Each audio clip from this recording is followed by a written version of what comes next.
É muito comum, padre, principalmente nas igrejas evangélicas, né? No protestantismo, a gente vê sinais de pessoas que se autoproclamam salvas. Qual o entendimento da Igreja Católica quanto a isso? Por que pelo menos eu, estou falando de mim, não vejo tão claramente os católicos esboçando essa certeza da salvação? É uma impressão minha ou isso não ocorre? Eu queria entender um pouco sobre isso. Muito bem. Você está me trazendo temas que cada tema desse daria um programa, viu? Exatamente. Vamos entender, veja. E assim como a vida, também é um processo de salvação, um processo. Vai a vida inteira. Eu não posso dizer assim, hoje eu estou salvo. Eu estou salvo. Por que eu estou salvo? O que é que me garante a salvação? Quem é que me atesta que eu estou salvo?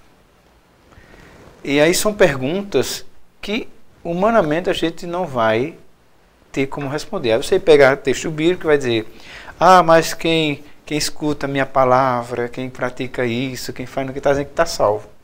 Que são textos que muitas vezes os nossos irmãos evangélicos, protestantes, pegam justamente esse ponto para se autodenominarem salvos.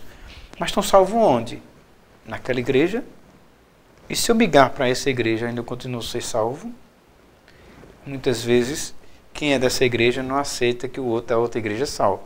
Vou dar só um exemplo nosso. Muitos de outras igrejas cristãs, estou falando nem cristão, que dizem que os católicos não se salvam. E aí eles pegam um monte de coisa para dizer porque a gente não se salva. Então, a primeira coisa, Ney, eu não posso me autoafirmar que eu estou salvo. O que eu posso afirmar é que eu estou no processo de salvação. Segundo, quem nos salva de fato é Cristo. Ele é o único Salvador. Eu não me salvo só porque fiz uma obra de caridade. Uma obra de caridade me ajuda no processo de salvação. Mas se eu faço uma obra de caridade, sou uma pessoa muito doada, vou lá na periferia, ajudo, tudinho, mas eu tenho um ódio tão grande de lei, se eu pudesse, eu estrangulava a lei. Então, essa caridade de fato serviu para que eu me salve enquanto eu tenho o meu irmão que eu odeio? E aí Nosso Senhor é muito radical. Jesus nunca é radicalista, viu? Jesus nunca é extremista. Jesus é radical na sua palavra. Se a gente pega o capítulo 5 de São Mateus, ele vai dizer, olha, ama teus inimigos, reza por quem te persegue. Depois ele vai pegar em outra passagem, se alguém te pede uma túnica, dá as duas. Se alguém te pede para andar 1 quilômetro, caminha 2. Nesse período da boa saúde é até bom essa proposta de Jesus, não é?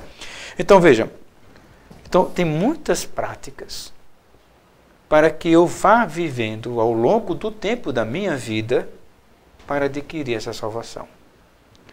Mas quando eu terei certeza que eu me serei salvo? Na casa do Pai. Mas aí não gera uma certa insegurança à pessoa? Como é que ela vai ter... Como é que ela não vai ter medo da morte?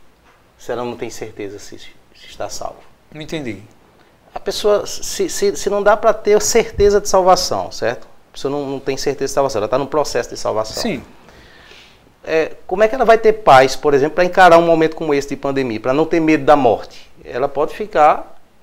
se ela não tem certeza de salvação, ela não sabe qual é que vai encontrar mais na frente. Mas ela não deixa de acreditar. Veja, a fé não é certeza.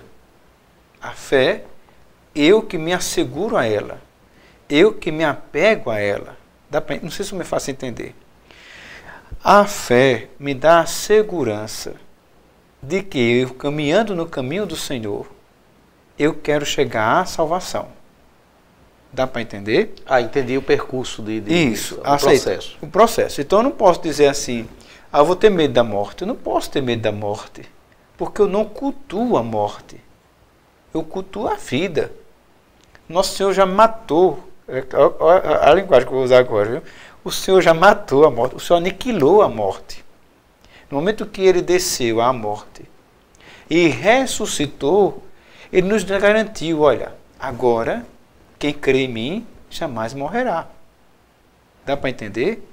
Só que é um processo. Eu não estou falando de morte biológica, não entenda a morte biológica. Todo ser humano, melhor dizendo, todo ser vivente passará. Todo ser vivente passará pela morte biológica. O que eu estou dizendo é, a morte que não me garante mais a eternidade, o que é que me faz garantir que eu vou tê-la ou não tê-la? Não tê-la é a melhor coisa, não é? A morte que não me garante.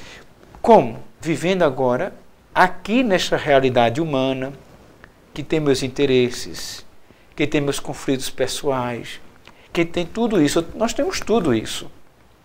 Tudo isso. E como agora eu vou centrar a minha vida, é a partir de Cristo. Quem é meu modelo?